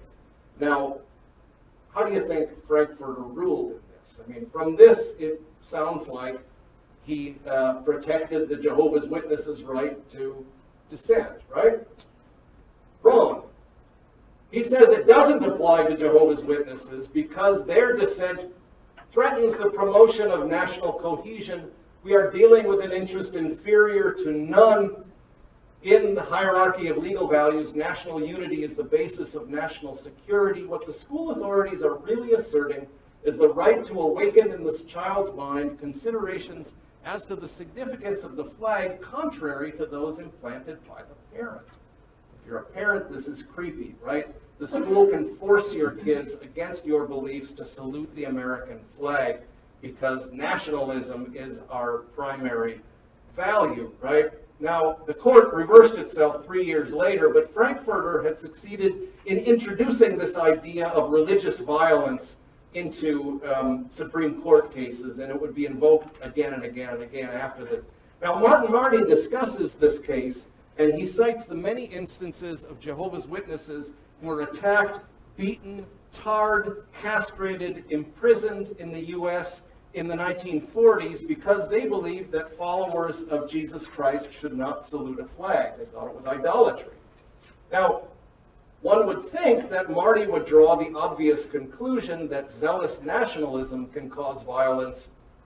Astonishingly, he concludes, it became obvious that religion, which can pose us versus them, carries risks and can be perceived by others as dangerous. Religion can cause all kinds of trouble in the public arena. So for Marty, religion refers not to the ritual vowing of allegiance to a flag, but only to the Jehovah's Witnesses' refusal to do so, right? So the myth of religious violence is used here to draw attention away from nationalist violence and towards so-called religious violence, even though in this case the religious people were the ones suffering rather than perpetrating the violence. It was the Jehovah's Witnesses who were getting the crap beat out of them. But somehow this becomes an argument about why religion is dangerous. In the succeeding decades, the myth of religious violence then is invoked in case after case, banning school prayer, forbidding voluntary religious instruction on public school property, forbidding state aid to parochial school teachers, and so on. When the court banned school prayer in the Abington case in 1963, again invoking the specter of religious violence, Justice Potter Stewart dissented and warned of the establishment of a religion of secularism, he called it. The establishment of a religion of secularism. Interesting language there. And he noted the long history of government religious practice in the United States, including the fact that the Supreme Court starts every session with "God save this honorable court," right? Well, Justices Goldberg and Harlan responded to that by saying, you can draw a sharp line between patriotic invocations of God and religious invocations of God. And so they say, there is, of course, nothing in the decision reached here that is inconsistent with the fact that school children and others are officially encouraged to express love for our country by reciting historical documents such as the Declaration of Independence, which contain references to the deity, or by singing officially espoused anthems which include the composer's profession of faith in a supreme being, or with the fact that there are many manifestations in our public life of belief in God. Such patriotic or ceremonial occasions bear no true resemblance to the unquestioned religious exercise that the state has sponsored, in this instance, school prayer. Now, they don't offer any reason why patriotic invocations of God bear no true resemblance to religious invocation. But it's clear that for them, what separates religion from what's not religion is not the invocation of God, right? God can be invoked in public ceremonies without those ceremonies thereby becoming religious, as long as they express love for our country. So separating religion from non-religion depends not on the presence or absence of expressions of faith in God, but on the presence or absence of expressions of faith in the United States of America. So American nationalism is the antidote for religious divisiveness, and more specifically, to put a point on it, revulsion to killing and dying in the name of one's religion is one of the principal means by which we become convinced that killing and dying in the name of America is laudable and proper. And that brings me to my final section on foreign policy. The conventional wisdom that religion causes violence helps to justify and reinforce Western attitudes towards the non-Western world, especially Muslims, right? In post-9/11 discourse, we tell ourselves we have this peaceful, secular type of government here. Those people over there have this crazy kind of religious political system, and that's what creates all the havoc over there. They still mix religion and politics, which is dangerous. Their violence is religious, and therefore it's irrational and divisive. Our violence, on the other hand, is secular, and therefore it's peacemaking and unitive, and unfortunately sometimes we find ourselves required to bomb them into the higher rationality, right? Now, that was a joke, sorry. Hitchens, for example, skewers religion for its violence, but he was an enthusiastic supporter of the Iraq War. And despite his attempt to draw Martin Luther King to his side, Hitchens has some very approving things to say about killing people. Some Hitchens quotes, and I say to the Christians while I'm at it, go love your own enemies, by the way, don't be loving mine. I think the enemies of civilization should be beaten and killed and defeated, and I don't make any apology for it. For Hitchens, the Iraq War was part of a broader war for secularism. He has an article called Bush's War for Secularism, and the game is zero-sum. It is not possible for me to say, well, you pursue your Shiite dream of a hidden imam, and I pursue my study of Thomas Paine and George Orwell, and the world is big enough for both of us. The true believer cannot rest until the whole world bows the knee. Now, of course, the true believer he has in mind is the Muslim, right? But the message, I think, is also the case that the true believer in secularism cannot rest until the whole world has been converted to secularism by force, if necessary. And I'll give you one more example of that. Fellow new atheist Sam Harris's book, The End of Faith, about the violence and irrationality of religion dramatically illustrates this double standard. In the book, Harris condemns the religious torture of witches, but he provides his own argument for torturing terrorists. And his book is charged with the conviction that the secular West cannot reason with religious people, but must deal with them by force. So he says, some propositions are so dangerous it may even be ethical to kill people for believing them. Certain beliefs place their adherents beyond the reach of every or peaceful means of persuasion, while inspiring them to commit acts of extraordinary violence against others. There is in fact no talking to some people, religious people in other words. If they cannot be captured, and they often cannot, otherwise tolerant people may be justified in killing them in self-defense. This is what the United States attempted in Afghanistan, and it is what we and our other Western powers are bound to attempt at an even greater cost to ourselves and innocents abroad, elsewhere in the Muslim world. We will continue to spill blood in what is, at bottom, a war of ideas. So his logic here is impeccable. Religious people hold these beliefs that are irrational, so you can't try to reason with them. You can only deal with them by force. So the myth of religious violence becomes a justification for the use of violence. In a chapter called The Problem with Islam, Harris writes, in our dialogue with the Muslim world, we are confronted by people who hold beliefs for which there is no rational justification and therefore cannot even be discussed. And yet these are the very beliefs that underlie many of the demands that they are likely to make upon us. This is especially a problem, he says, if such people gain access to nuclear weapons. There is little possibility of our having a Cold War with an Islamist regime armed with long-range nuclear weapons. In such a situation, the only thing likely to ensure our survival may be a nuclear first strike of our own. Needless to say, this would be an unthinkable crime, as it would kill tens of millions of innocent civilians in a single day, but it may be the only course of action available to us, given what Islamists believe. He goes on to say that Muslims would then likely misinterpret this act of self-defense as a genocidal crusade, thus plunging the world into nuclear holocaust. All of this is perfectly insane. Of course, I have just described a plausible scenario in which much of the world's population could be annihilated on account of religious ideas that belong on the same shelf with Batman, the Philosopher's Stone, and unicorns. In other words, if we have to slaughter millions through a nuclear first strike, it's the fault of the Muslims and their crazy religious beliefs. Before we get to that point, Harris continues, we must encourage civil society in Islamic society and countries, but we cannot trust them to vote it in, of course. One more quote from Harris. It seems all but certain that some form of benign dictatorship will generally be necessary to bridge the gap. But benignity is the key, and if it cannot emerge from within a state, it must be imposed from without.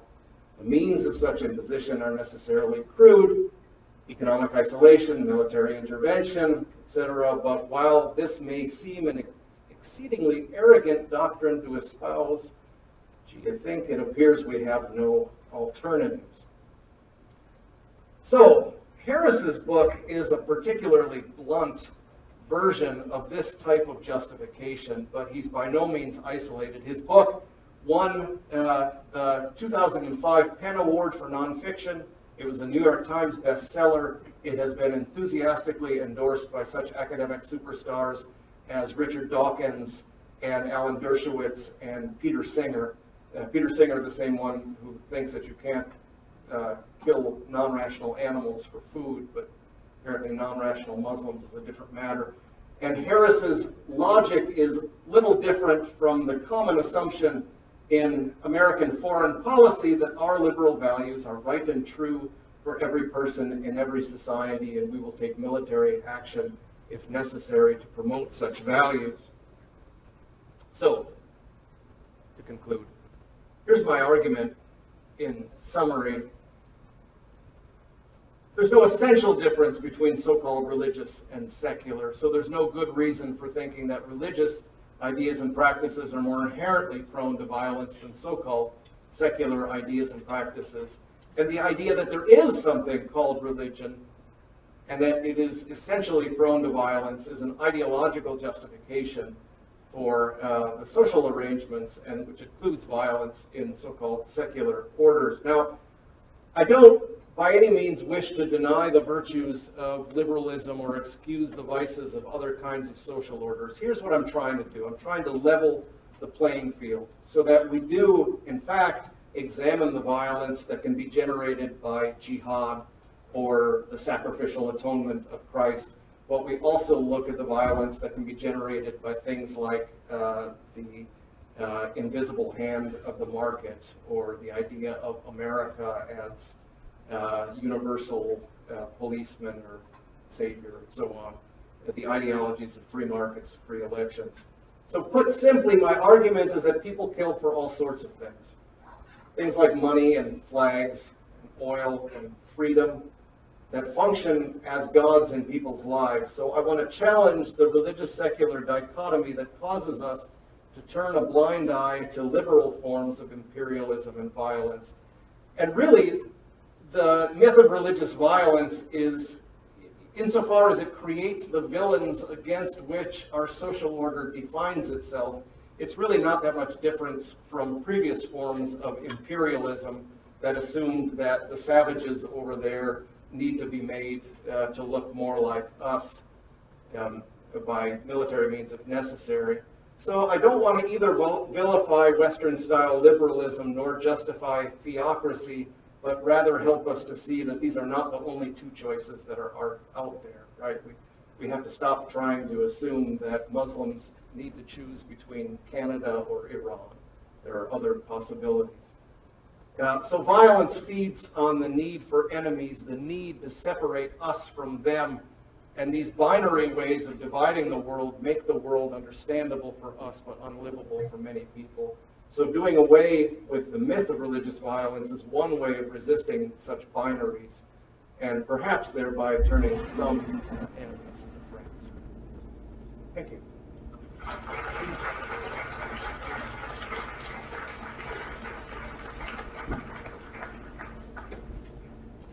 So we've got time for questions, conversation. I'd like to hear what y'all think. Yeah. I mean, if you're killing somebody in the name of an atheist ideology like Marxism, which assumes that you need to overthrow religion because it's the opium of the people, Yeah, I think they cut out the questions and just gave his answers. So you don't hear the questions, what the questions were, just his answers. His answers are interesting, but I'll stop there. What do you think? Or what did you think? Any thoughts? Agree, disagree? He has a point, he doesn't?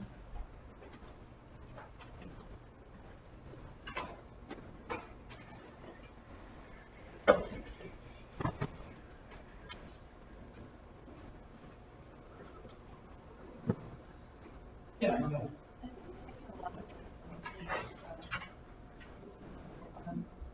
I was sort of quotes and shows these examples like really genuinely shocking to me, purely because of their ridiculousness. Not because like they're strong in arguments, but because people that do genuinely think they believe is like, is a valid point in protecting them, especially because I don't think they're probably minority opinions, but like not Because that guy, Ken Harris, I think is a neuroscientist. I think that's his background. He's on the bestseller, won a prize and was on the bestseller list. I think I was mostly shocked how, the authors of these sources were, intelligent, well-educated people, and they have such radical opinions of all religious people are basically insane. I think it's shocking to me that people can claim to be, educated Western, and still saying things the anti-religious people can believe these insane things, or the religious people? I think from the perspective of the anti-religious people to, I guess, condone violence, but it's okay because these are naturally violent people, so we can strike first and have it be defense for some. Yeah.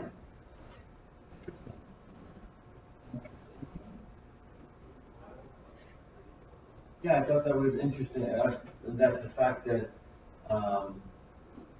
it is. I mean, he mentions a man named Christopher Hitchens, who was a writer, mainly a writer. Sam Harris, who, as I said, I believe was a neuroscientist. I should say is because he's still alive. Christopher Hitchens is now dead. I think those are the only two he mentions. He doesn't mention some of the other names that are popping into my head. But yeah, it's interesting that on the one hand they'll condemn violence as religious violence when it's religious violence, but they don't seem to condemn violence per se, do they? Christopher Hitchens or Sam Harris, they don't seem to have a problem with violence in and of itself. An sich.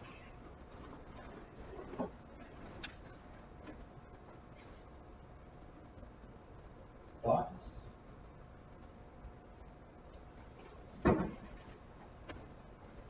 Feelings?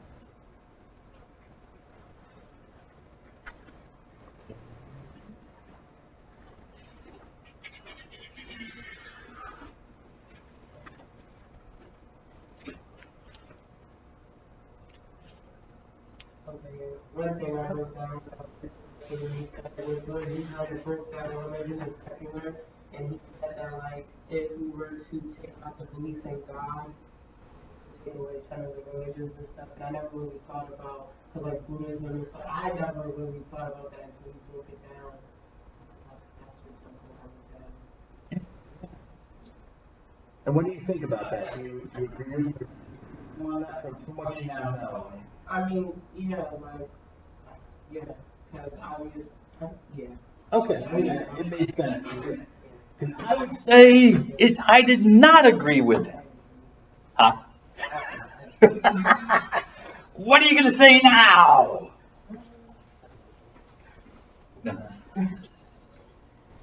You say, Dr. Dunn, I think you're wrong.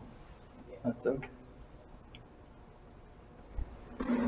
Yeah, go ahead. I also thought that part was interesting. I'm actually taking a world history class right now, and we're learning about ancient China and Confucianism, and how there's this whole debate of whether Confucianism is a religion or just a philosophy, because there is no really, from my understanding, there's no belief in a higher power. It's just more of a moral code of like how to live your life without. I don't believe they believe in any kind of afterlife. Okay. Some people debate whether it's just a philosophy or it's a religion. You're right, yeah. No, I've heard that as well. There's a distinction between what they call philosophical Confucianism and religious Confucianism. To kind of, you're right, yeah. I'm going to have to look that up, though, about the afterlife. I would be curious to know.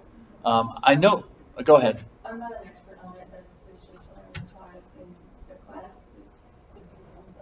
No, I'm not saying you are wrong. I don't know either. I'd be interested to look it up. I mean, the little I do know about Confucianism, I do know that Confucius, or his name was Kung. It's called, actually, Confucius is a Latin form of his name. It's Kung-Fu-Tse, which really means the great master Kung in Chinese, I believe. Let's write it down here. It's Kung, or anyway, I just write it that way, it's fine. And yeah, he was an ethical teacher. He's actually a failure, kind of a failure. He went around the local, I guess you could call them kingdoms, but they were more like thugs, like gangs with leaders that controlled certain areas of China. And he kind of like went from place to place to place to place, trying to teach his ethical teachings about what a good leader should be like, how society should be organized. And most of the time, the groups were kind of like, yeah. But it was only later, as his writings became popular, that, and maybe you've learned this as well, but it became popular and people started to like read them and think about them, like, wow, this guy was onto something. And he became a huge name. He became Master Kung. What you said with Shanzeh Grady, I don't agree with him though, because I still think the spiritual beings aspect that you get from E.B. Tyler's definition, I still think that is a big part, these non-human beings or realities. Why? Because, well, first of all, some of his information I didn't think was entirely accurate. Buddhism does have gods. Buddhism has around maybe 300 to 400 million people that follow it in the world. And the great majority belong to the form of Buddhism, which has all sorts of gods and demons and spirits that are worshipped. Even the Buddha is worshipped. In some aspects, in some forms of this Buddhism, Buddha has become like a savior. The original Buddhism, the more ancient form, the Buddha didn't teach about God, but God, he believed gods existed. It's just that he had no opinion about them. They were matters of ambivalence. The thing was, they're gods, I'm not, get on with it. His concern was, how do I help my fellow human beings either decrease or eliminate suffering? That was it, because the gods weren't going to do it, because the gods were gods. They didn't care. All right, they were gods. And so the purpose of Buddhism is not to become a god, it's to be released from suffering. Yeah, from human suffering. So I don't agree with him that like Buddhism is like atheistic or doesn't have gods. I think it still puts it right into the religion camp. It does have gods. Confucius was an ethical teacher, but Confucius also affirmed the existence of spirits and gods. They had to be worshipped just because it was part of the order of things. So, Confucius was all about order. Things had to be in their proper place and order. That was his whole insight. You have to have an orderly society with the higher ups up here and then the different levels of people. And the gods were higher up, and so you gave them honor. You honored your ancestors. You know, you honored the people in authority. So I didn't really agree with him on that. I thought that was sloppy, that part of it. Any other comments, thoughts? I kept this up there because I wanted to point out to it. I mean, A, B, and C. Do you see any problem necessarily with what he says there? I mean, especially if you compare like A and C, the last part. Is there anything maybe contradictory about it?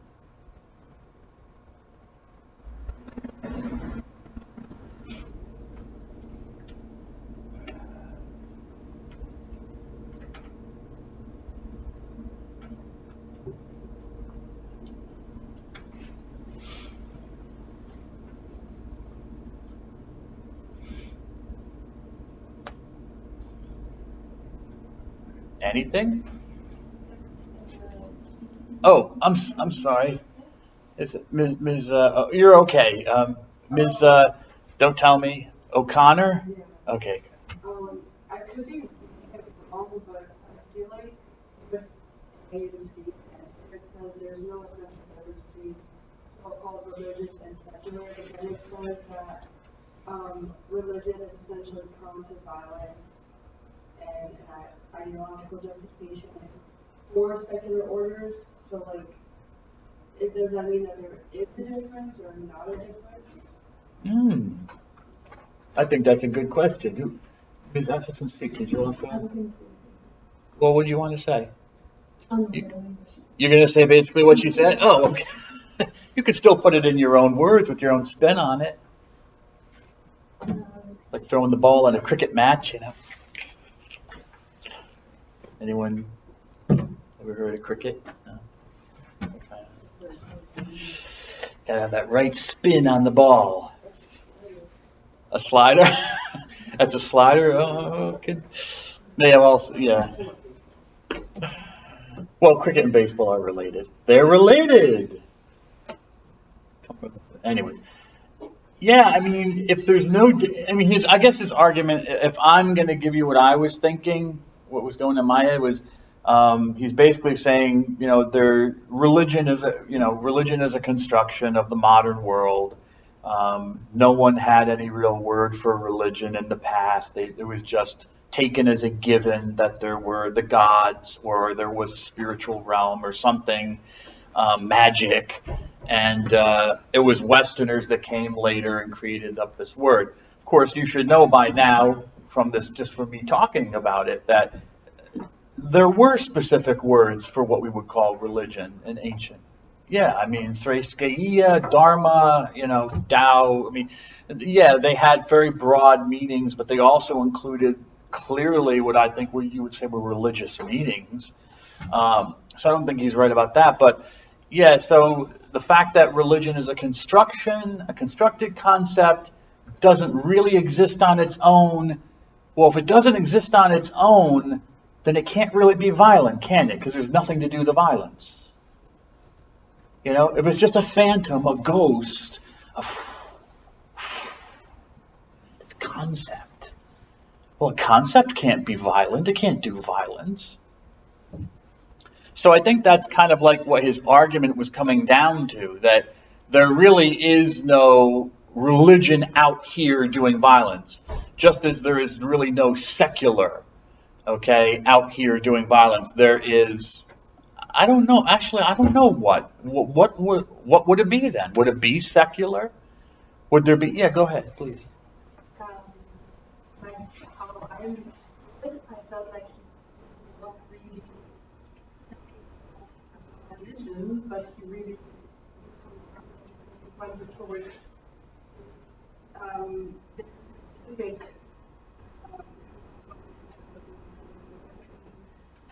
and I felt like it was a really specific talk that he did. So I felt he was not really giving definitions, but rather trying to uncover this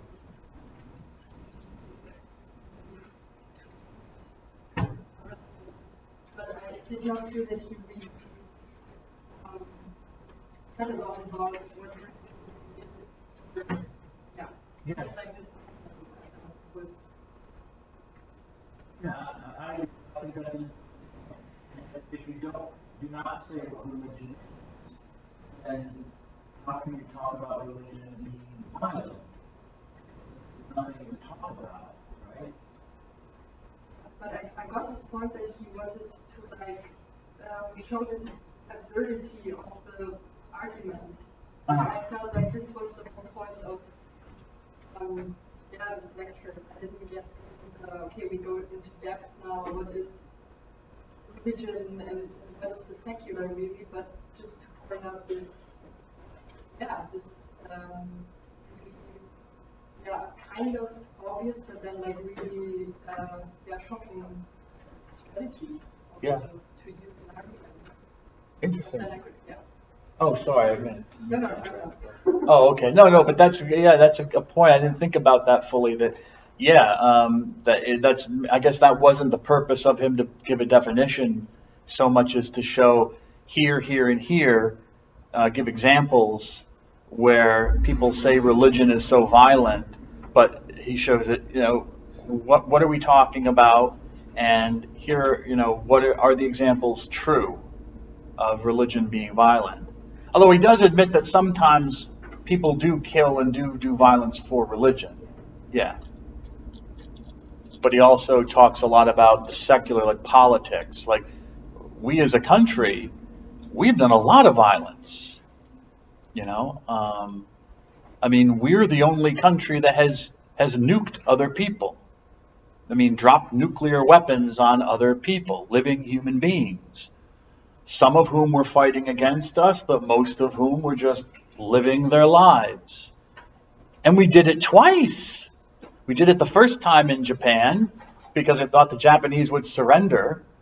The Japanese didn't surrender like they were supposed to. So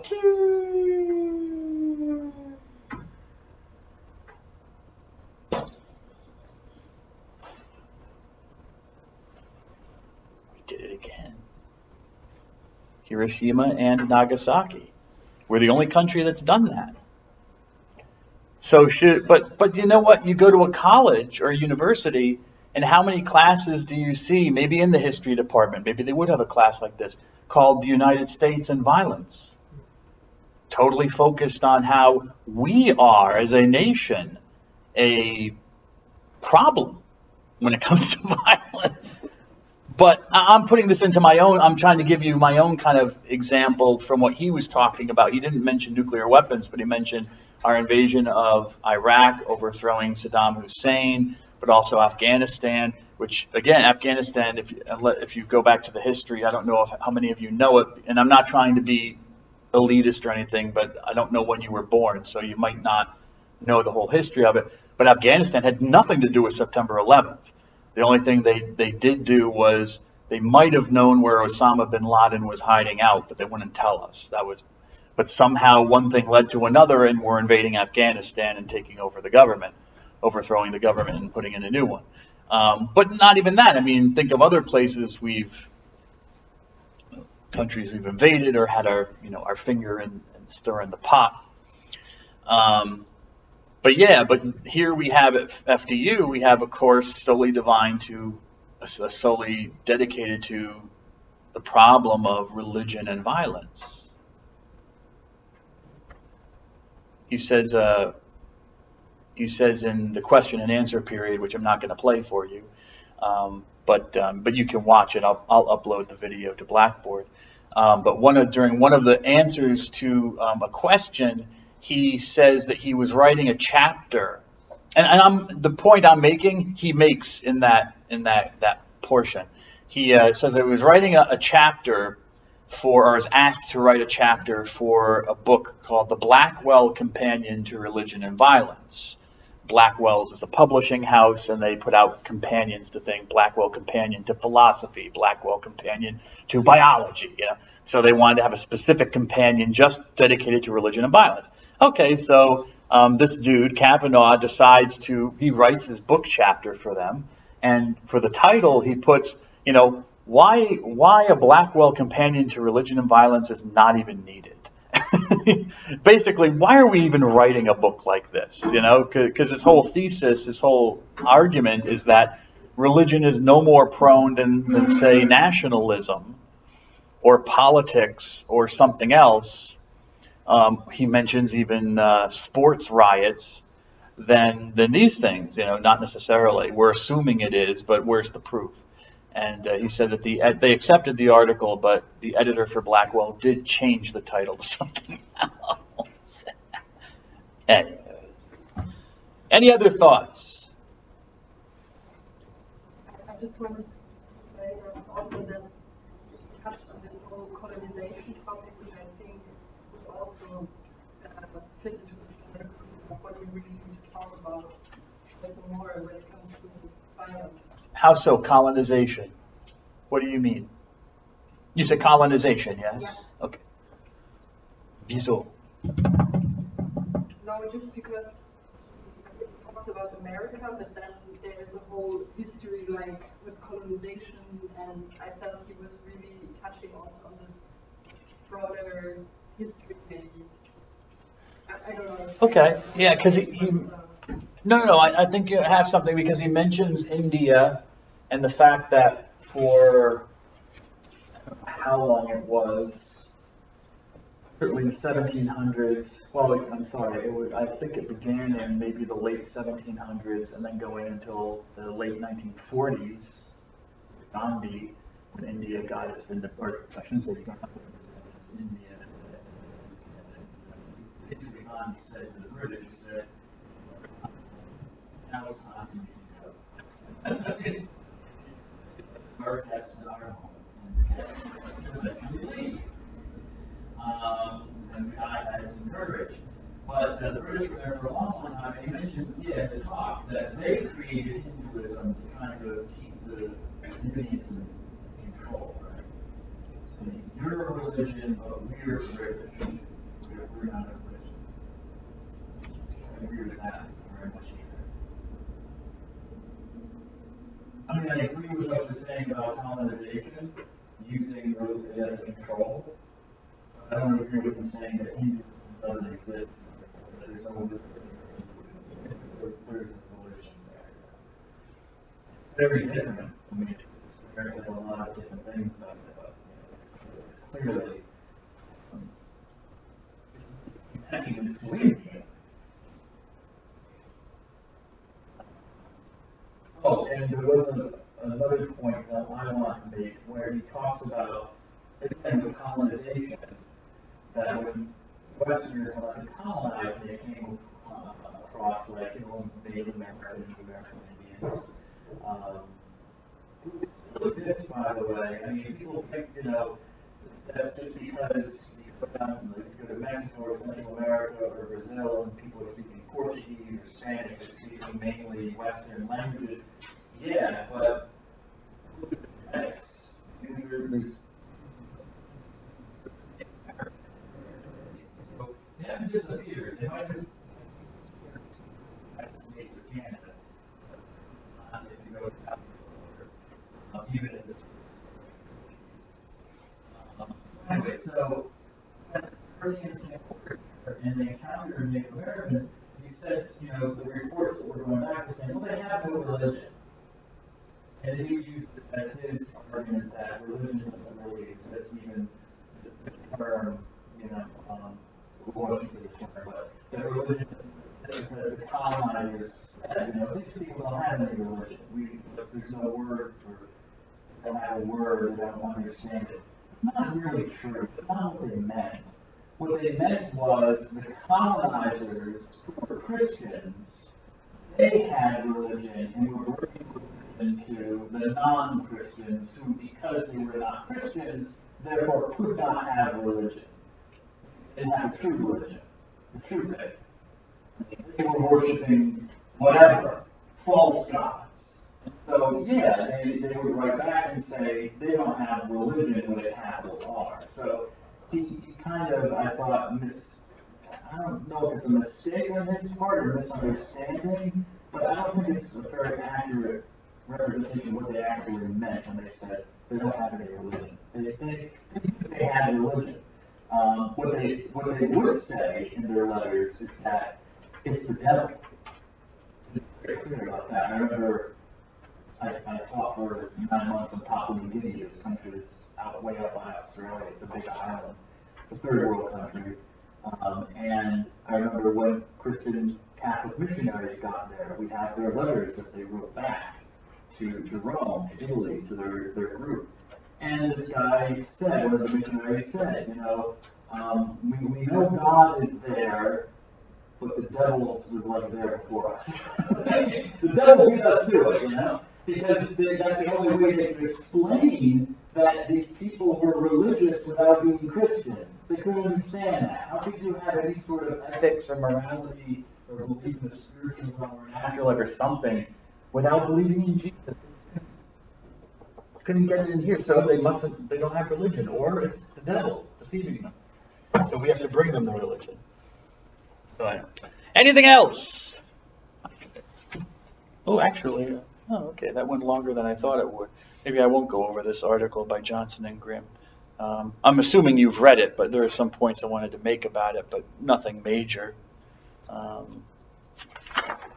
Nothing that I have to, no points that I have to make about the article. And I already tested you on it with the quiz, so. All right, I'll leave it at that, and I will see you next week. Have a good evening.